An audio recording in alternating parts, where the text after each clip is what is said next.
मोहब्बत सिंध बेदारी मार्च जो ज़िक्र कंदासीं त सिंध जे बेटनि ते कब्ज़े कारूंजर जे जबल जे इम्कानी विकिरे ऐं महांगाई ख़िलाफ़ क़ौमी अवामी तहरीक जो मोहब्बत सिंध बेदारी मार्च ठट्टो पहुची वियो आहे। अयास लतीफ़ पलीजो जी अॻवानी में निकितल मार्च जाती चौक मीरपुर बठोरो ऐं सिजावल खां थींदो हिन वक़्तु ठट्टो पहुतो आहे, जिते सियासी समाजी अॻवाननि ऐं शहरनि पारां काफ़िले जी शानदार आजियां कई वई आहे।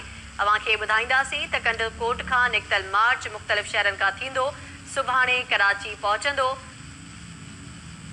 तफ़सील मालूम कंदासीं। असां टेलीफोन लाइन ते मौजूदु आहे KTN न्यूज़ ठट्टे जो रिपोर्टर महबूब बिरोही। जी महबूब, छा तफ़सील आहिनि? जी, क़ौमी अवामी तहरीक जे सरवान अयाल लतीफ़ पलीजो जी अॻवानी में निकितल मोहब्बत सिंध बेदारी मार्च जो काफ़िलो मुख़्तलिफ़ इलाइक़नि खां थींदो सिजावल खां पोइ ठट्टे पहुतो आहे।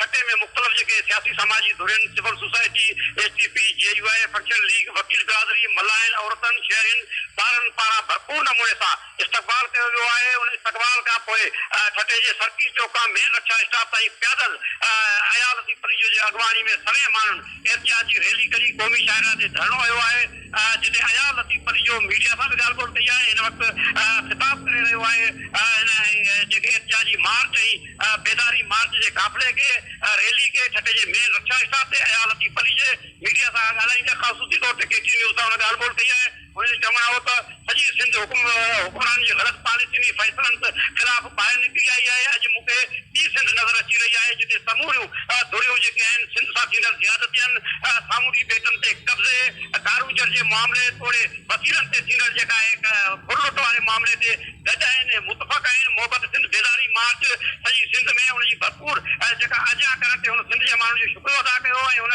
इमरान ख़ान खे मुखातिब थींदे चयो आहे त सिंध मुतहद थिए पई ऐं अव्हांखे सिंध ऐं बलोचिस्तान जे बेटनि ते कब्ज़ो करणु थियणु न ॾींदासीं। अहिड़नि मनसूबनि खे सिंध वासी मुकमल तौर ते रद्द कंदा। हिन जो चवणु हो त सिंध जी वहदत, कारूंजर ते कब्ज़े तोड़े कराची ते यलगार खे बि नाकाम बणाईंदासीं ऐं कराची ऐं सिंध जे फ़लसफ़े ज़रिए पेश करे सिंध खे विराइण वारी साज़िश खे बि रद्द करियूं था।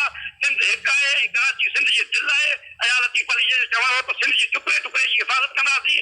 असां पंहिंजे धरती जे हिकु चीच बि कब्ज़ो करणु न ॾींदासीं ऐं सिंध जे नियाणियुनि ॿारनि खे तहफ़ ॾियारियो वञे, लाक़ानूनी खे ख़तमु कयो वञे, सिंध खे बर्बाद कयो वियो आहे। सॼी सिंध जी ठको सिजावली लाड़ में बि का बि तरक़ी न थी आहे। सिंध जा रहवासी जेके आहिनि हाणे रोडनि ते निकिरी आया आहिनि। सिंध जे साञामंद धुरियुनि, साफ़ियुनि, आम माण्हुनि ऐं तोड़े मुख़्तलिफ़ मक़सद फ़िक्र जे माण्हुनि जो हुन शुक्रियो अदा कंदे खेनि अपील कई आहे त सुभाणे उहे कराची में गॾिजी भरपूर नमूने सां तारीख़ी जेका आहे मोहब्बत सिंध बेदारी मार्च जो काफ़िलो जॾहिं कराची में पंहिंजी जलसे में तब्दील थींदो त हुन में शिरकत कनि। उन मौक़े ते डॉक्टर अज़ीज़ कालपुर, अशरफ पलीजो, मज़र राहू जो, STP जे जलाल शाह राणी भुट्टो, JUI जे सलीम जो गुलबीबी शाह और तकवान ऐं ॿियनि पुर ख़िताब कयो आहे। जी ठीकु आहे महबूब बिरोही, तफ़सील लाइ अवांजी वॾी महिरबानी।